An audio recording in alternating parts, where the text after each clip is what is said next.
Hi everyone, आप सबका स्वागत है कोड फॉर एजुकेशन में। ये है आपका HTML का पार्ट 16। इसमें हम देखने वाले हैं आपका मेटा टैग इन HTML की मेटा टैग होता क्या है एंड इसको कैसे यूज कर सकते हैं गाइस। सब कुछ कवर करेंगे, theory and practical guys. And जैसे कि गाइस मैंने आपको बताया ये HTML की फुल ट्यूटोरियल की सीरीज चल रही है। अगर आपकी कोई भी वीडियो मिस हो जाती है तो प्लेलिस्ट का लिंक आपको डिस्क्रिप्शन में मिलेगा, वहां जाके आप देख सकते हैं। अराउंड हम इसमें मिनिमम 50 वीडियोस बनाएंगे विद लाइव एग्जांपल एंड इससे भी ज्यादा हो सकते हैं वीडियो। एंड गाइस जब HTML एंड CSS का कोर्स कंप्लीट हो जाएगा तो हम इसके अंदर देखेंगे 10 रियल वर्ल्ड के प्रोजेक्ट्स जो कि हम HTML CSS से ही बनाएंगे। ओके, तो देखते हैं यहाँ पे सबसे पहले मेटा टैग है क्या और मेटा टैग को क्यों यूज करते हैं हम। यहाँ पे सबसे पहले आपको हेडलाइन मेटा टैग दिख रही है एंड इसके बाद यहाँ पे आपको दिख रहा है इंट्रोडक्शन। ओके, इंट्रोडक्शन में जस्ट यहाँ पे मैंने थोड़ा सा ब्रीफ करा है कि मेटा टैग है क्या। तो सबसे पहले पॉइंट्स को हम पढ़ लेते हैं। The Meta data means information about data. Okay, जो सिंपल सा है आपका मेटा डेटा मतलब क्या है आपका कि डेटा के बारे में आपको इंफॉर्मेशन दे रहा है। The meta tag in HTML provides information about HTML document और in simple words it's provide important information about a document. Simple है कि लाइक कि जो HTML के अंदर हम मेटा यूज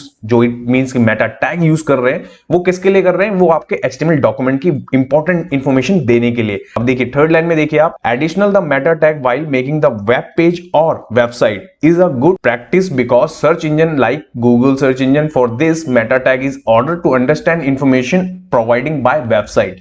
तो सिंपल है इसके अंदर की लाइक कि ये हम क्यों यूज करते हैं कि जो हमारी वेबसाइट होती है ना उसके बारे में हम बताने के लिए इस मेटा टैग को यूज करते हैं कि जैसे कि आपके जितने भी सर्च इंजन हैं लाइक आपके गूगल, फायरफॉक्स या आपके अदर माइक्रोसॉफ्ट या इंटरनेट एक्सप्लोरर, कहीं पे भी उस चीज को आपको बताना पड़ता है कि लाइक कि जो हम वेबसाइट बना रहे हैं ना, वेब पेजेस बना रहे हैं या जितनी भी वेबसाइट्स रन हो रही हैं, पर्टिकुलर सिंगल पेज की बात कर रहा हूं मैं गाइस, ठीक है। अगर कुछ भी हम सिंगल एक वेबसाइट बनाते हैं ना like landing page, multi website, जो भी, तो उसको हमें बताना पड़ता है कि वो किसके बिहाफ पे लाइक किस चीज के लिए बना रहे हैं, उससे हम क्या यूजेस है, इसको गूगल को किस तरीके से पता लगेगा कि ये वेबसाइट हमारे पास में अवेलेबल है, ये सारी चीजें। ओके, नेक्स्ट लाइन में यहाँ पे नेक्स्ट पॉइंट में देखते हैं यहाँ पे a web document can include one or more meta tags depending on information. अब यहाँ पे ये सिंपली बता रहा है आपको कि लाइक कि मेटा जो होता है ना टैग्स, वो आप मल्टी यूज कर सकते हैं लाइक डिपेंड ऑन इंफॉर्मेशन, कितनी इंफॉर्मेशन देनी है, किस तरह की इंफॉर्मेशन देनी है आप किसी भी पेज के लिए, ठीक है। But in general it does not affect the physical appearance of the document. Simple है यहाँ पे कि लाइक की जो जर्नल है ना इसका कोई भी इंपैक्ट ना आपकी वेबसाइट पे नहीं पड़ता। बट ये बेसिकली आपको यहाँ पे क्या है, ये आपका वर्क कैसे करता है, ये करता है आपका सर्च इंजन के साथ में। सर्च इंजन में कैसे काम करता है, सर्च इंजन ऑप्टिमाइजेशन। जब भी कभी भी एक कीवर्ड, ओके, लाइक आपकी कोई वेबसाइट है, ओके, फूड से रिलेटेड वेबसाइट, तो आप यहाँ पे क्या बताएंगे, फूड से रिलेटेड सारी चीजें बताएंगे कि मेरी वेबसाइट में फूड से रिलेटेड क्या मैं सर्व कर रहा हूं, क्या मेरे पास में अवेलेबल है, सब कुछ। ओके, ये देखेंगे अभी प्रैक्टिकल करके कि किस तरीके से लिख सकते हैं गाइस, ठीक है। एंड इसके बाद देखते हैं इसके अंदर कि इसका सिंटैक्स कैसे बनता है मेटा का। तो मेटा का यहाँ पे सबसे पहले आपको क्या लिखना है, मेटा जो टैग है एक आपका, उसके अंदर एट्रीब्यूट मिलता है आपको नेम का। ओके, इस नेम के एट्रीब्यूट में आप क्या करेंगे, उसकी वैल्यू देंगे। तो यहाँ पे आपके सामने यहाँ पे क्या मिल रहा है आपको, वैल्यू। तो आप समझ रहे हैं कि जो सिंपल सा, इट मींस कि छोटा सा जो आपको यहाँ पे टैग मिल रहा है ना, ये जो सिंटैक्स है इसका, उस तरीके से इस चीज को मेंशन कर सकते हैं। तो इसके अंदर कौन कौन से आपके नेम्स एंड वैल्यूज हैं वो देख लेते हैं एक बार। तो देखते हैं यहाँ पे नेक्स्ट में, तो नेक्स्ट है आपके यहाँ पे एट्रीब्यूट्स, मेटा एट्रीब्यूट्स कौन कौन से हैं। तो देखिए फर्स्ट में यहाँ पे आपको नेम दिख रहा होगा गाइस, एंड सेकंड में आपको यहाँ पे HTTP दिख रहा होगा, थर्ड में आपको यहाँ पे कंटेंट दिख रहा होगा, एंड फोर्थ में आपका चर सेट। ओके, तो यहाँ पे सिंपल सी ये चार एट्रीब्यूट्स है। इन चार एट्रीब्यूट्स के साथ में बहुत सारी चीजें आप कर सकते हैं अपने मेटा टैग के अंदर। तो सबसे पहले नेम वाले के लिए पढ़ लेते हैं। तो नेम वाले के लिए देखिए यहाँ पे मैंने क्या थोड़ा सा ब्रीफ दिया इसके बारे में। This attribute is used to define the name of property. अब यहाँ पे सिंपल सा है कि लाइक वो प्रॉपर्टी आप क्या किस चीज के लिए, ऑर्डर के लिए यूज कर सकते हैं, डिस्क्रिप्शन के लिए, कीवर्ड्स के लिए। आपने देखा भी होगा बहुत सारी वेबसाइट्स में वो चीज लगी है, तो बट आप समझ नहीं पाते होंगे वो किस चीज के लिए। तो अभी हम देखेंगे तो और बेहतर आप समझेंगे जब मैं उसे प्रैक्टिकल करके दिखाऊंगा। तो एंड इसके बाद में HTTP वाले के लिए देखिए यहाँ पे क्या है, this attribute is used to get the HTTP response message header. Okay, ये HTTP रिस्पॉन्स क्या है, ये जब भी क्या होता है कि लाइक कि जितनी वेबसाइट्स होती है ना इसका रिस्पॉन्स जनरेट होता है। ओके, उस चीज में आपका ये बहुत हेल्प करता है। एंड कंटेंट के लिए यहाँ पे देखिए, this attribute is used to specify properties value, कि आप यहाँ पे कंटेंट के अंदर ना कि कुछ भी बता सकते हैं जो स्पेसिफिक बहुत इंपॉर्टेंट है आपकी वेबसाइट का ना, वो चीज यहाँ पे आपको बताना होता है। एंड लास्ट वन देखिए यहाँ पे, this attribute is used to specify a character ending for the HTML file. That's it. आप समझ रहे हैं कि लाइक की जो आपकी फाइल एंडिंग हो रही है ना वो किससे हो रही है, लाइक आपके HTML से। एंड इसके अंदर आपका ब्राउजर सपोर्टेड कौन कौन से हैं वो देखिए।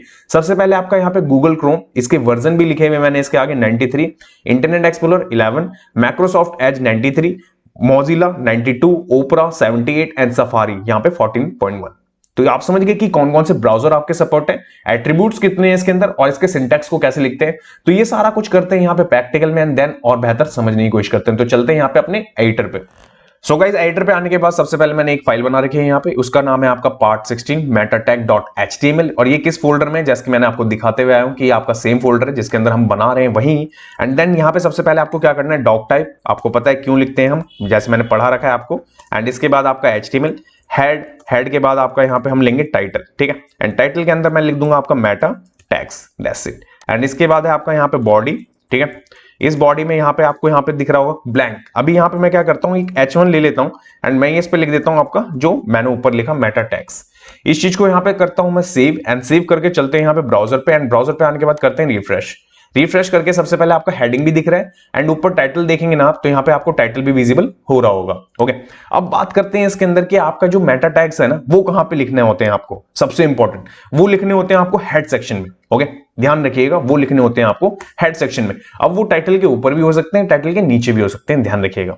अब इसको लिखते कैसे हैं, इसके अंदर जो प्रॉपर्टीज मिलती हैं वो कैसी हैं, तो इसके लिए मेरे पास एक एग्जांपल पड़ा हुआ है, मैं वो दिखा देता हूं आपको। तो यहाँ पे देखिए, मैं इसको करता हूं यहाँ से कॉपी, एंड कॉपी करने के बाद मैं यहाँ कर देता हूँ पेस्ट, ठीक है। ये देखिए, मैंने यहाँ पे इस चीज को पहले से लिख के रखा होता कि मैं आपको बता सकूं। अब देखिए, मैं थोड़ा सा इसको जूम आउट कर रहा हूं कि थोड़ा सा ये एक लाइन में आ जाए, देखिए इस चीज के लिए। ओके, मैंने थोड़ा सा इसको छोटा करा है, ध्यान रखिएगा। एंड यहाँ पे समझने की कोशिश करें आप कि मैंने किस तरीके से इस चीज को लिखा है। सबसे पहला मेटा टैग, ठीक है। यहाँ पे मेटा टैग में मेटा लिखा, मेटा के बाद में यहाँ पे चर सेट, ओके, यहाँ पे UFT और यहाँ पे 8। तो यहाँ पे ये किस लिए बताने के लिए होता है, ये आपका HTML के लिए डॉक्यूमेंट्स का आपका यूनिकोड होता है। उस चीज को हम बता रहे हैं यहाँ पे किस में, मेटा के अंदर, कि ये HTML डॉक्यूमेंट है, फर्स्ट। एंड सेकंड, यहाँ पे आपको नेम दिख रहा होगा, मेटा नेम व्यू पोर्ट, ये सबसे इंपॉर्टेंट है गाइस, ठीक है। आप बाकी के नीचे के 3 छोड़ भी देंगे ना तब भी आपका काम चलेगा, बट ये तो आपको लगाना बहुत जरूरी है। क्यों? क्योंकि कभी भी आपको, जब आप एक वेबसाइट डिजाइन करते हैं ना, तो वो आपको रिस्पॉन्सिव दिखानी होती है डेस्कटॉप, आईपैड एंड मोबाइल के लिए। तो वो क्यों होती है, किससे होता है, तो वो इसी से होता है आपका। तो यहाँ पे आपको सबसे पहले लेना क्या होता है, मेटा नेम के बाद यहाँ पे व्यू पोर्ट के बाद आपके यहाँ पे क्या है, कंटेंट के अंदर यहाँ पे आप क्या दिखाएंगे, विड्थ डिवाइस विड्थ। ओके, सबसे पहले इसकी यहाँ पे कितने जो प्रॉपर्टी है इनके अंदर जो वैल्यू मिल रही है वो इनिशियल स्केल 1, ठीक है। स्केल मतलब कि लाइक कि जूम आउट, ये सब चीजें यहाँ पे आपके सामने दिख रहा होगा। यहाँ पे क्या है कि मैक्सिमाइज स्केल्स कितना है, 1। आप यहाँ पे कुछ भी कर सकते हैं। आपने देखा होगा बहुत सारी वेबसाइट्स ना फोन में जूम हो जाती हैं, तो आप यहाँ से कंट्रोल कर सकते हैं कि आप करवाना चाहते हैं या नहीं करवाना चाहते, ठीक है। आप वैल्यू बढ़ा भी सकते हैं, नहीं भी, पहली चीज। एंड सेकंड, इसके बाद देखते हैं थर्ड वाले मेटा टैग को। तो थर्ड वाले मेटा टैग में यहाँ पे क्या लिखा हुआ है, यहाँ पे लिखा है मैंने मेटा नेम के अंदर कीवर्ड्स। ये सबसे इंपॉर्टेंट है, क्योंकि जब भी आप एसईओ, इट मींस कि सर्च इंजन ऑप्टिमाइजेशन करते हैं ना, किसी के लिए भी, लाइक गूगल के लिए या फायरफॉक्स के लिए या माइक्रोसॉफ्ट के लिए, तो वहां पे आपको क्या करना है, यहाँ पे कीवर्ड्स के यहाँ पे कंटेंट के बाद यहाँ पे कीवर्ड्स किस तरीके से आपका यूजर आपकी वेबसाइट पे पहुंच पाएगा ना, उस तरह के कीवर्ड्स आपको यहाँ पे फिल करने पड़ते हैं। लाइक सपोज मैंने यहाँ पे अभी लिख रखा है यहाँ पे मेटा टैग एंड यहाँ पे मेटा डेटा। आप समझ रहे हैं, 2 तरह के मैंने यहाँ पे टैग्स लिख रखे हैं। ये अगर यूजर सर्च करेगा ऑन गूगल, तो अगर मेरे कीवर्ड्स अच्छे होंगे, मेरी एसईओ अच्छी होगी, तो लाइक ये मेरी वेबसाइट पे यहाँ पे रैंक करेगी, ठीक है।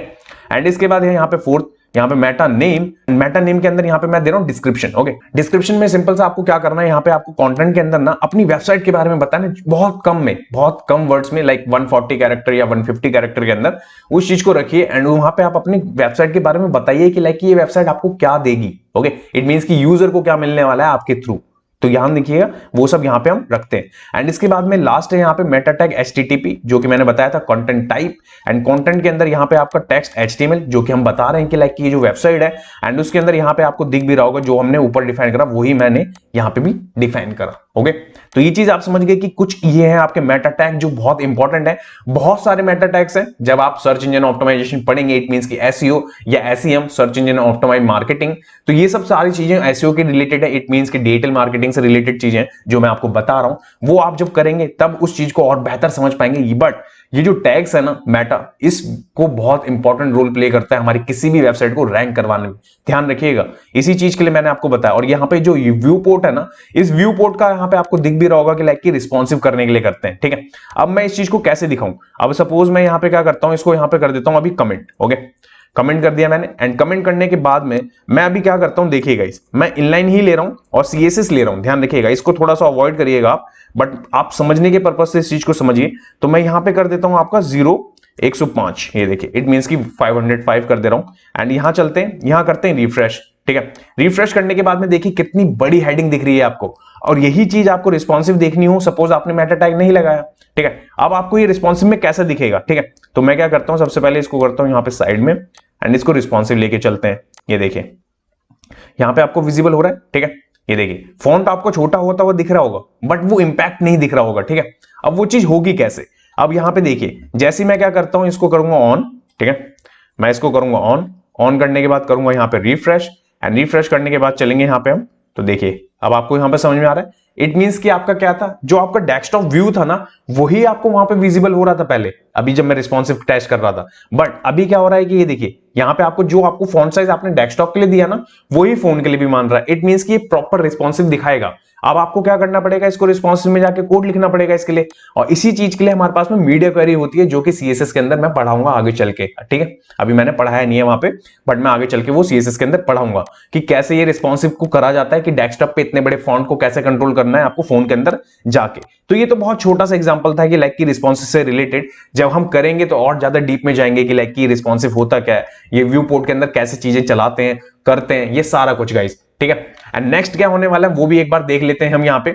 तो सो गाइस नेक्स्ट वाली पार्ट में हम देखने वाले हैं आपका प्री टैग के बारे में, कि प्री टैग होता क्या है एंड इसको एचटीएमएल के अंदर कैसे यूज कर सकते हैं। तो सारा कुछ कवर करेंगे, थ्योरी एंड प्रैक्टिकल गाइस। जब तक के लिए टिल देन जय हिंद गाइस।